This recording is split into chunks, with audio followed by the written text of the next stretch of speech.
नमस्कार मंडळी. मी सायली आणि मी एक तळेगावमध्ये छोटासा बिझनेस रन करते, स्टेशनरी शॉप, रंगविश्व आर्ट आणि स्टेशनरी. तर सहज म्हटलं की आज एक डोक्यामध्ये एक गोष्ट नेहमीच येत असते, आजच नाही.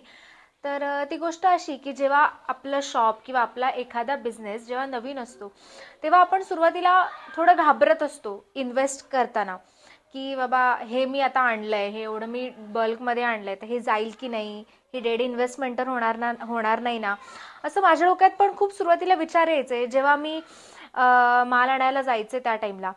पण नंतर नंतर जसं जसं महिने होत गेले, माझा बिझनेस सेटल व्हायला लागला, तेव्हा मला कळायला लागलं की आता माल कमी पडतोय. सुरुवातीला भीती ही असते मनामध्ये की आपली डेड इन्व्हेस्टमेंट तर होणार नाही ना, पण आता असं होतंय की मालच कमी पडायला लागलाय. त्यामुळे आता एखादी गोष्ट आणताना अर्धा डझन, एक डझन आणून चालत नाही, तर 2-2, 3-3 डझन आपल्याला आणाव्या लागतात.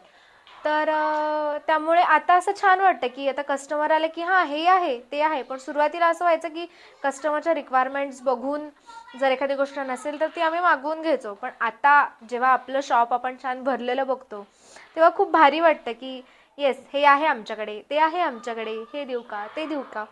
सो छान वाटतं एकदम. तुम्हाला पण असं होतं का की किंवा जेव्हा तुम्ही पण एखादा बिझनेस रन करताय तुमच्यासोबत पण ही गोष्ट होतच असेल? तुमच्यासोबत जर असं झालं असेल तर मला कमेंटमध्ये नक्की सांगा.